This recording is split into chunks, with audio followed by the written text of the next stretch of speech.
Alright, this is going to be a quick video on how to make the Minion costume by request. It's a fairly easy build, and you can get most of the materials from your local arts and crafts store. I got most of my stuff from Hobby Lobby.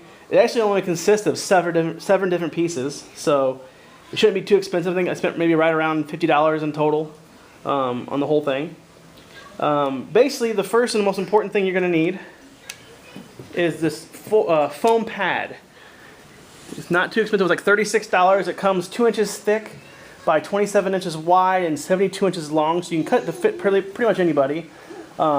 This is what you'll use to consist most of the body and the front eyepiece. And then I also found at Hobby Lobby the 12-inch dome that really just comes already pre-cut and it's nice and shaped. Now, if you have to make the body bigger because your child's bigger or for an older child, you'll probably have to use the extra layers of this foam and stack it on top and just shape it yourself using just a knife and making it look like a dome. So the first step was basically to get the right diameter. I put it on Tristan so he could get an idea of where his face would line up at and where his shoulders came out of the side at, so that way you can easily cut out so he can move around in the thing. And you want it to come down to right basically where their belt would sit, or maybe a little bit lower than their hips. So you don't want to get too low because then they can't walk. I use the Krylon Indoor-Outdoor Gloss Sun Yellow for the color.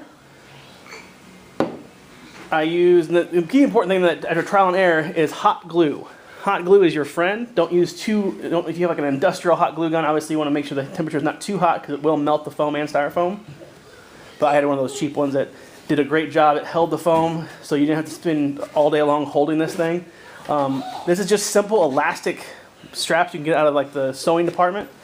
And I just used 2 straps here. I actually also put some inside the top, if you can see that. That kind of helped rest it on his head so there's less weight on his shoulders.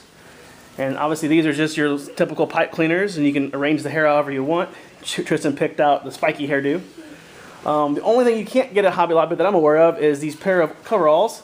I actually went to the Goodwill and got it. This was probably the most time-consuming part of it, because what we actually ended up doing, as you can see, we had to cut the whole center of it out because it was too big obviously for him. And I actually cut the legs off, used the legs to kind of cover this part here. And then I added some Velcro, you can see this very well, in the pants, that way when he put it on, it would actually look like it was pants. So the fun part is getting them into things. So if you want to see if it still fits on Tristan after a year, Tristan, can you be my model, little man, and see if we can get your costume on again? Okay.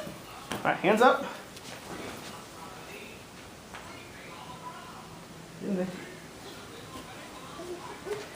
Where your hands? Hands up.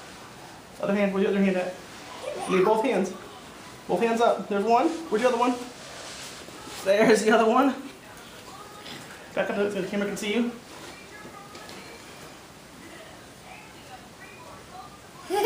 I'm gonna do it. You're gonna do what? My phone out. Oh, you're gonna do your famous video? Mm-hmm. Okay, hold on. Not yet. Not yet. If you want to reenact it, go ahead.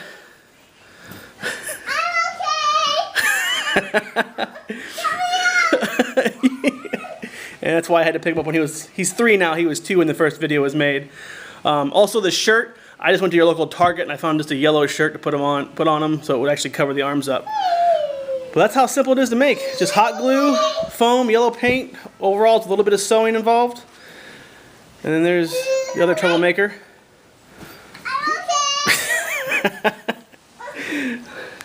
You're funny.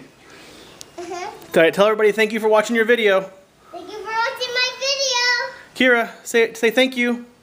Can you say please watch my video? Please. Okay, good job.